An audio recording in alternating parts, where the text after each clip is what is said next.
Fala galerinha, sejam bem-vindos e bem-vindas mais uma vez ao canal, né? Lembrando a vocês que essas aulas são aulas sucessivas, né? Nós estamos tratando de contrato de compra e venda, agora nós estamos na aula 4 para finalizar contrato de compra e venda, entrando na parte do sinalagma do contrato de compra e venda. Tá? Na aula 3 nós falamos também sobre o contrato de compra e venda, mas não chegamos a explorar o assunto do sinalagma.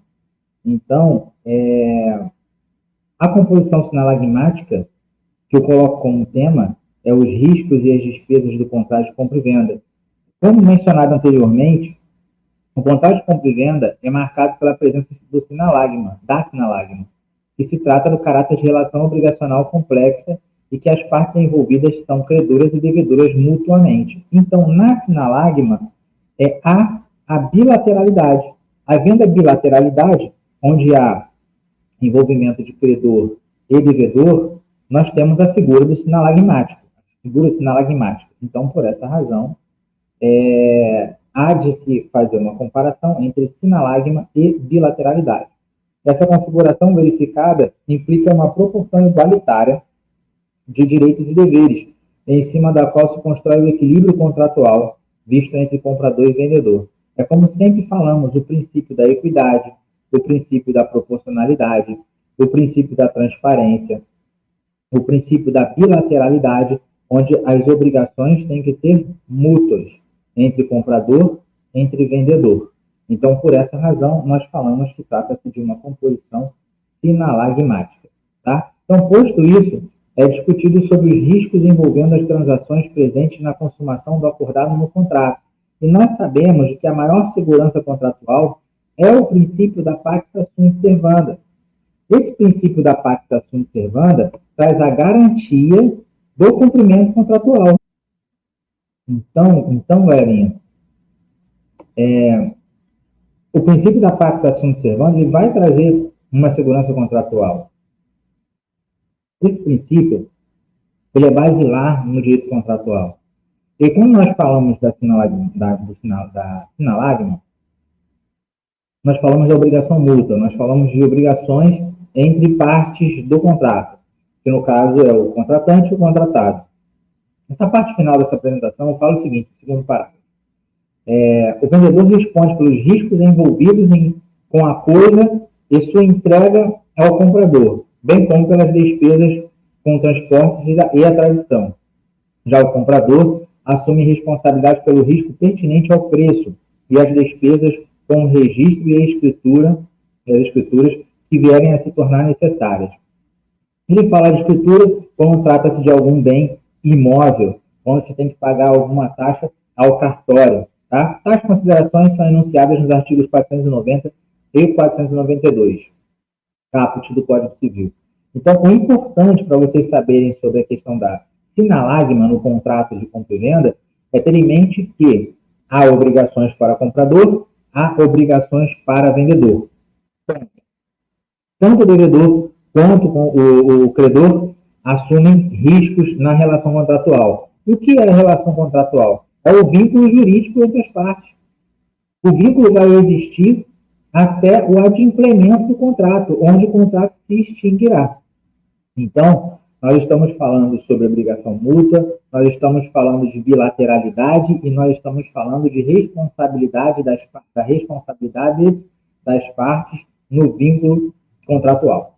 Tá? E aí eu cito o artigo 490, que é um artigo que fala cláusula contrária, ficarão as despesas da escritura e registro a cargo do comprador e a cargo do vendedor as atradições. Isso aí vai depender por quê?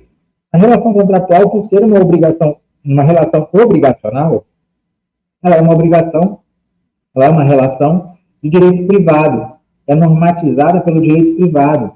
Então, como ela é normatizada pelo direito privado, todas as cláusulas contratuais são elaboradas pelas partes, que é a manifestação de vontade das partes. Pode acontecer, no decorrer da relação contratual, alguma mudança vir a acontecer por consentimento das partes. Então, a liberdade de alteração, retificação de cláusulas contratuais, que são normas de direito privado, pode ficar livre de vontade entre as partes de trocar alguma situação. De, por exemplo, se o comprador é obrigado a registrar a escritura de um imóvel, por exemplo, nada impede que o comprador e o vendedor sentem para ajustar essa conduta e passem essa responsabilidade para o vendedor. Não tem problema, tudo vai depender do caso concreto. Por isso que o artigo 490 fala salvo cláusula em contrato. Beleza? Então, o artigo 492 fala até o momento da tradição, os riscos da coisa correm por conta do vendedor e os do preço por conta do comprador. Por quê? Qual é o objeto principal de uma relação obrigacional? Qual é o objeto principal do direito obrigacional? É a prestação, porque se eu não tiver a prestação, não acontece a tradição. Se eu compro, por exemplo, um celular numa loja em um outro município ou num outro estado, para eu receber esse celular na minha residência por entrega, eu tenho que pagar o preço. E o preço é a prestação. É a satisfação total do que eu dou. Se eu não pago pelo preço, se eu não pago o celular não é entregue. Então, eu tenho a responsabilidade, a obrigação de pagar, e o vendedor tem a obrigação de enviar, de fazer a tradução às custas dele do objeto que eu comprei. Tá? Então, riscos são assumidos, tanto por um lado quanto para outro. Então, isso quer dizer a sinalagma no contrato de compra e venda. Beleza? Nós entramos sobre isso na forma mais detalhada em sala de aula. Agora falando de compra e venda entre pessoas próximas. É possível a realização de compra e venda entre pessoas próximas? Sim, com certeza é possível. Previsto no artigo 496. Sempre ficar ligado às questões de anulabilidade dos contratos. Na sala de aula, nós debatemos o seguinte: vamos elaborar um contrato? Vamos dividir esse contrato em 3 partes para fazer uma análise geral e não correr risco desse documento, que é um documento particular, que manifesta a vontade das partes, não correr risco que esse documento seja anulado. Então, nós temos que observar 3 requisitos. Quais são? As partes que nós temos que preencher no contrato, a coisa, que é a res, né? Não estou falando do objeto, estou falando da coisa. E, como terceira parte, nós falamos do preço. E aí, lógico, quando nós falarmos do preço, nós temos que falar sobre condições de pagamento. Então, o preço, que é o pagamento, é a prestação. Na relação de direito obrigacional, o objeto principal, repetindo, é a prestação, não é a coisa. Porque a coisa vai passar a ser o objeto principal lá do direito real, que é o direito civil 4. E aqui nós estamos estudando não somente o direito civil 3, relação obrigacional, relação interpartes, tá beleza? Então, prosseguindo, o artigo 496 diz o seguinte em seu caput: é anulável a venda de ascendentes e descendentes, salvo se outros descendentes e o cônjuge do alienante expressamente houverem consentido. Então, para que haja uma venda entre ascendente e descendente, deve haver o consentimento do cônjuge e das outras partes interessadas sobre os outros descendentes, porque aqui nós fazemos uma aproximação ao direito sucessório, ao direito de herança, para não colocar em risco o direito garantido e assegurado pelas outras partes, dependendo do caso concreto, que eu venho sempre com dependendo do caso concreto, porque pode ter um salvo de disposição ao contrário.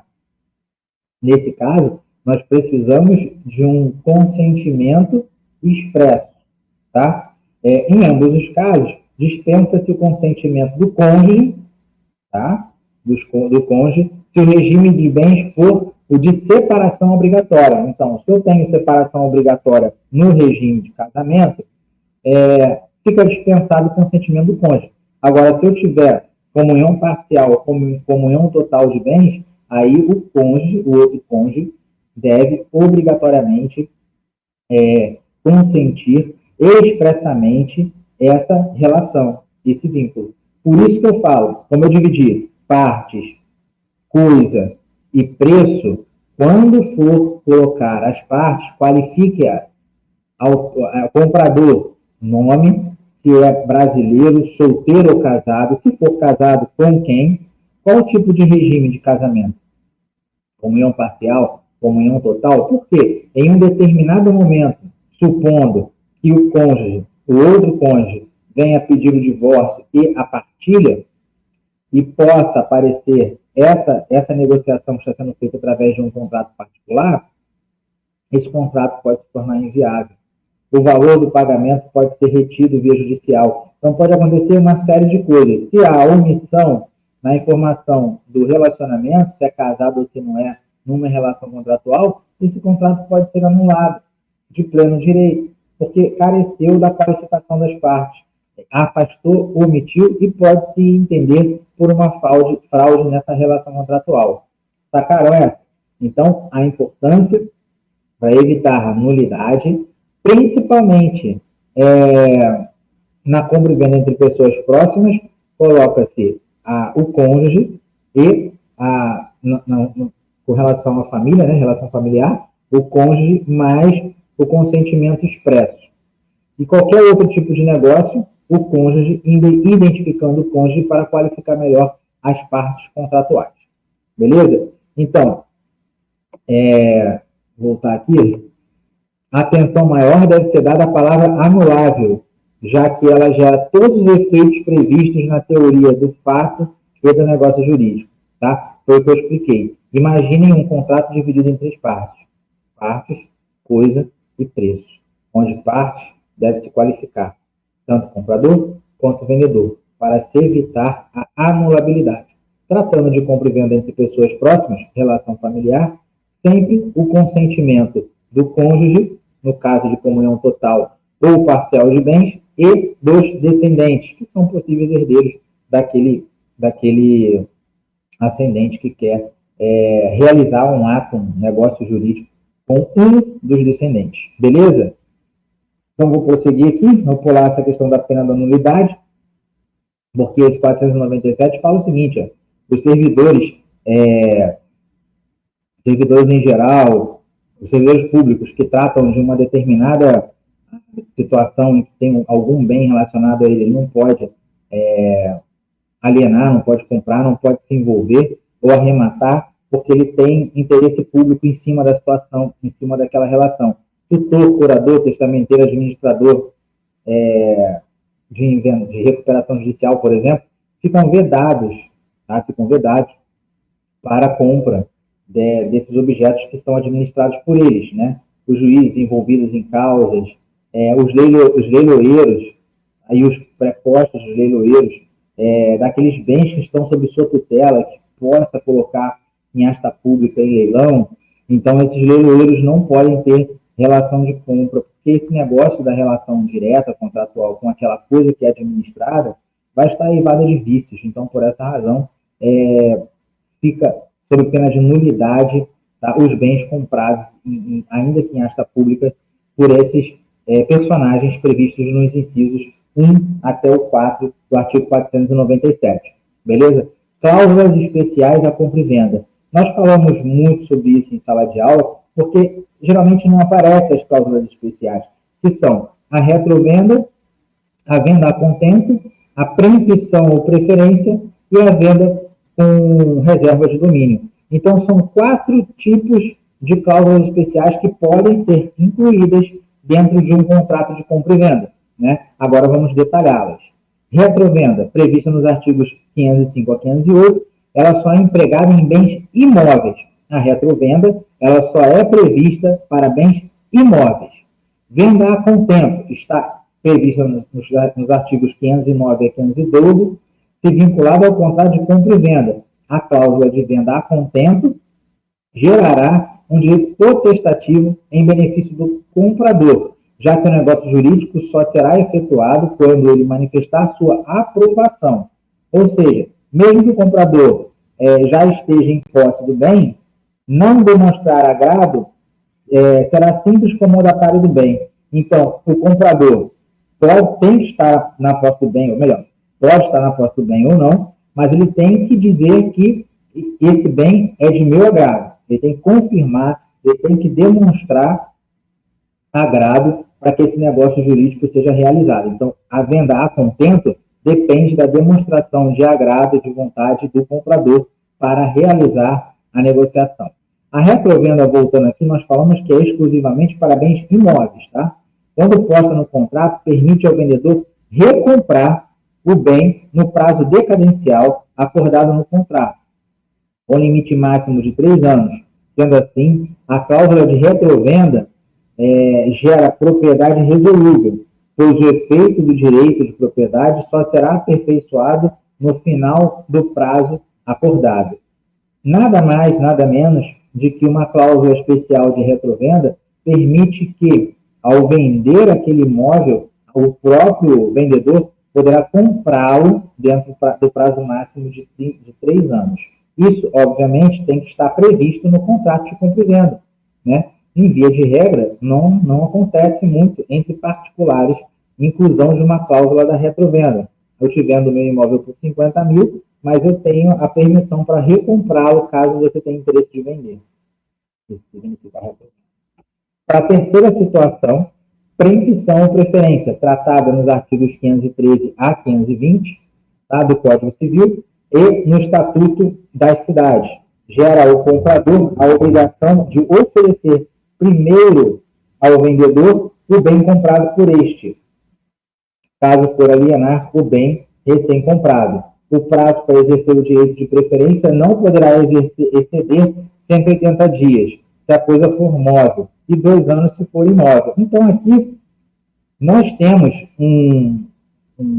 uma situação onde o vendedor realiza o negócio com o comprador efetua o pagamento, tem a transmissão do bem para ele passa a ser proprietário daquele bem ou daquela coisa, e aí, caso ele tenha que vender novamente, ele é obrigado, não permite a recompra, mas ele é obrigado a oferecer esse bem ao seu vendedor, antes de oferecer a terceiro. Tá? E existe o prazo de 180 dias para coisas móveis e prazo de 2 anos para coisas imóveis. Beleza? Não se confunde a preempção com retrovenda. Tá? Lá na retrovenda, ele tem a permissão de vender, de oferecer para o seu vendedor. O seu vendedor pode comprar. Agora, na preempção, ele é obrigado a oferecer ao vendedor antes de realizar outro negócio. Venda com reserva de domínio, previstas entre os artigos 521 e 528 do Código Civil. A venda com reserva de domínio ocorrerá sobre bens móveis vendidos a crédito. Voltando, falando de retrovenda, nós tratamos de bens imóveis. Falando de venda A com reserva de domínio, tratamos de bens móveis. Assim, o vendedor manterá consigo a propriedade sobre o bem móvel até que seja completamente cumprido o preço combinado ou pactuado. Observação. Esse tipo de cláusula deverá ser estabelecida em contrato escrito e levado a registro no ofício de títulos e documentos. Então, eu vou realizar um negócio de compra e venda de um bem móvel. Eu posso colocar uma cláusula de venda com reserva de domínio? Sim. Como eu faço isso? Através de um documento registrado em cartório. Fala, o comprador, você vai me pagar 10 prestações de 1.000, valor total de 10 mil, eu vou ter a reserva de domínio dessa coisa, móvel, até a quitação final. Paga a última prestação, eu libero esse bem móvel para você. Beleza? Então, fechou? Isso é uma cláusula especial de venda com reserva de domínio. Show de bola? Encerramos aqui, então, a questão do debate de direito contrato de compra e venda. E agora, na próxima aula, iremos iniciar um novo tema. Tá certo? Então, ficamos por aqui. Agradeço a todos vocês a atenção mais uma vez e até a próxima. Não deixem de acompanhar a aula 3 e não deixem de acompanhar a próxima aula, que será a aula 5. Grande abraço e até lá.